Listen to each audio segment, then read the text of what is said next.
반갑습니다. 미세스 N입니다. 남들이 보면 누구나 와 대단한데 이러면서 탄성을 자아낼 만한 이런 성과 앞에서 오히려 스스로는 너무 부끄러웠던 적 있으신가요?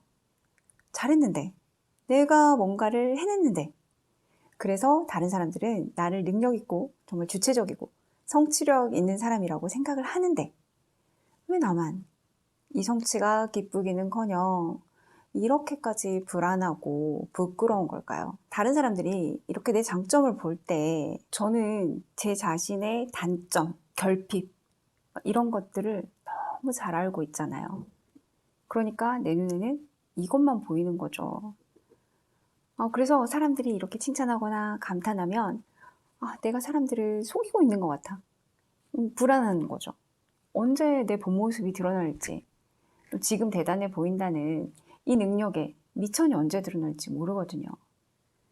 만약에 저 사람들이 나를 진짜로 안다면, 내가 얼마나 무능한지, 또 아는 게 얼마나 적은지를 안다면 저 사람들은 나를 오히려 경멸할 거야 라는 생각까지 가니까 성취에 대해서 어떤 기뻐할 겨를이 없는 거예요. 이 성취는 진짜가 아니야 라고 생각하니까요. 평일에는 자신감이 더 필요해를 쓴 엘바 블로다레크는 이런 사기꾼 증후군 현상은 여성들에게서 흔히 나타난다고 말을 합니다. 이 증후군을 겪는 여성들은 나는 실력이 충분치 않아. 하지만 이 사실을 아무에게도 들켜서는 안 돼. 라는 생각을 가지고 모든 행동을 한다고 해요. 예를 들면 모든 것을 다 해내고 어떤 것도 버거워하지 않는 그런 사람처럼 당당하게 행동을 하죠. 약점도 드러내지 않아요. 우는 일은 집에서 혼자 있을 때나 하는 거야 라고 생각을 하죠.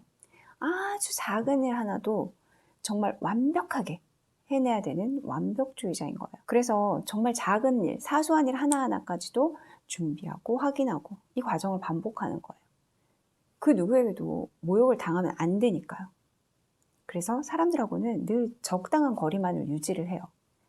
가벼운 대화는 하지만 내 사생활이나 감정에 대해서는 절대 말하지 않는 거죠. 이렇게 손톱 정리부터 옷차림까지 남에게 보이는 외모 이런 걸 흠잡을 데 없이 완벽하게 유지를 하기도 해요. 그래서 이들은 정말 유능하고 재능이 있는데도 자꾸만 뒤로 후방으로 숨으려고만 해요. 정말 많은 일을 감당하고 있는데 거기에 맞는 보수나 어떤 사례를 원하지도 않는 거죠. 왜냐면 내가 그 정도의 가치가 있는 사람인가를 타인한테 먼저 증명해야 된다는 압박감이 있거든요. 타인한테 받아들여지기 위해서는 자기 스스로 지나치게 수능적인 태도를 취하는 거예요. 그래서 이런 사람들이 비판이라도 받게 되면 굉장히 불안해하죠. 이 사기꾼 증후군은 여러 가지 형태로 나타나지만 숨겨진 배경은 모두 똑같다고 합니다. 바로 스스로가 얼마나 대단한지 모른다는 점이죠. 내가 세상에서 가장 유일한 사람이라는 거, 나만이 가진 고유한 아름다움과 장점이 있다는 거, 이런 것들을 무시하는 거죠. 근데 그걸 알기가 쉽나요? 저는 어려웠는데 자랄 때부터 내가 가진 장점들을 고스란히 느끼고 또 뭔가를 시도하고 노력해서 결과를 얻는 그런 과정을 온전히 이렇게 지지를 받으면서 경험한 사람들은 사실 자기에 대한 믿음이나 자기 신뢰 이런 게 있거든요. 그런데 저만 해도 그렇게 양육되진 않았어요. 중년인 저를 키운 부모 세대 때는 더더욱 먹고 살기가 당장 먹고 사는데 바빴으니까 그런 교육은 당연히 문화일 수밖에 없죠. 그 중에서도 특히 여성이나 약자에게는 더 불리한 환경이었잖아요. 그러니까 그런 부모 아래서 자라난 여성들은 지금은 이미 사회가 바뀌어서 충분한 뭔가를 해내더라도 계속해서 자기의심을 할 수밖에 없게 되는 거예요. 저도 마찬가지예요. 저도 그래요. 제가 뭔가를 탁월하게 잘하는 어떤 성과를 이룬 것은 없지만 그래도 살면서 언젠가 한 번 뭔가 한 가지는 잘해서 남들한테 칭찬받는 순간이 있었겠죠. 그런데 그때마다 이렇게 내 성취에 대해서 막 이렇게 온전히 기뻐하기보다는 이건 어쩌다 얻어 걸린 거고 나는 그 수준까지 안 되는데 하는 생각을 먼저 하면서 좀 불안해한다는 거죠.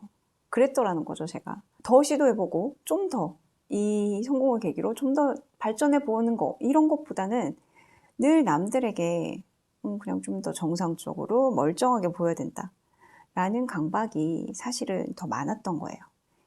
굳이 이렇게 또 남녀를 나눠서 이렇게 생각할 건 아니지만 회사에서 보면 같은 일을 해도 어쩐지 여자들이 조금 더 위축되어 있는 걸 좀 느껴요. 남자들은 의외로 이렇게 칭찬받고 인정받아서 기쁘다는 표현을 다 하는데도 그 사람들은 어색하지 않은데, 여자들이 칭찬받아서 이렇게 그 인정받았다는 표현을 하면 과하다라고 느껴지기도 하고, 그래서 좀 겸손해야 된다, 이런 편견을 저도 가지고 있더라고요. 그러니까 에바 블로다레크도 여성들에게 주로 나타난다고 이야기를 했겠죠. 그런데 보니까 또 이게 꼭 남녀 차이인 건 아닌 것 같더라고요. 차라리 오히려 성향의 문제에 더 가까운 것 같아요. 저보다 훨씬 젊은 친구들, 이제 막 30대에 접어든 친구들이 정말 얼마나 똑똑하고 일들을 잘하는지 몰라요. 나는 저 나이 때 저렇게 생각하지 못했는데 요즘 친구들은 자기 관리도 잘하고 일도 잘하고 능력 있구나, 이렇게 생각을 했는데 조금 더 깊이 들어가서 이렇게 이야기를 나눠보면 오히려 이렇게 자기 안에 불안을 담고 있는 경우가 굉장히 많더라고요. 그 부분에 중요한 게 남녀가 따로 없었다는 거예요. 이런 자기 불안은 그러니까 원인이 일종의 완벽주의 때문이기도 해요. 나에 대한 기대를 너무 이렇게 높게 갖고 있는 거죠. 너무 높은 기대치다 보니까 나는 이렇게 높은데 늘 거기에 못 미쳐요. 성취를 했어도 여기 정도? 그러니까 요 차이만큼 나는 늘 능력 없고 못하는 사람이 되는 건 거죠. 이게 또 한 가지, 내가 생각하고 있는 목표가 딱 한 가지여서 그 목표에만 도달한다가 아니라 여러 가지 내가 생각하고 있는 이상향들을 다 내가 충족시켜야 된다, 이런 걸 한꺼번에 다 해내야 된다 라는 강박까지 가지고 있으면 힘든 거죠. 그걸 없애기 위해서는 우선 나에 대한 기대치를 좀 낮춰서 실패해도 괜찮고 좀 뭘 안 해도 못해도 괜찮다라는 생각을 해야 되는데요. 그걸 놓기가 사실은 가장 쉽지 않은 일이죠. 그래서 에바 더 블레이크는 아주 작은 실수를 일부러 한 번씩 해본 것도 괜찮다고 말을 해요. 그러고 나서 자기한테 이야기를 하는 거죠. 괜찮아, 그럴 수도 있지 라고 말이죠. 크리스틴 네프라는 사람에 따르면 이런 관대함, 괜찮아, 그럴 수도 있지 하는 이 관대함이 정서적 안정감을 높여준다고 해요. 자기 자신을 애정어린 시선으로 바라보면 이 뇌에서 작동하는 위협체계가 딱 차단이 되면서 편도체가 안정이 되고, 불안을 느끼는 편도체가 안정이 되고, 대신 사랑 호르몬인 옥시토신 분비가 촉진된다는 거죠. 그렇다고 해서 대신 이게 아무 일이나 다 괜찮아 라고 하면서 이제 과한 자기 사랑 이런 걸 표현하라는 게 아니에요. 우리가 남이라면 그렇게까지 엄격한 잣대를 들이밀지 않았을 것들, 그런 거 있잖아요. 나에게도 자신에게도 딱 그 남들에게 내미는 그 정도의 잣대만 들이밀자는 거죠. 그래서 나라는 사람은 특별히 애쓰지 않아도 나만의 고유한 가치가 있구나 라는 걸 깨닫자는 거예요. 그걸 알고 있고 느끼게 되면 삶의 순간순간이 굉장히 달라집니다. 그러니까 우리는 그걸 좀 찾아보자고요. 나라는 사람의 특별함, 소중함, 이런 걸 내가 찾아서 이렇게 다독다독 해주자고요.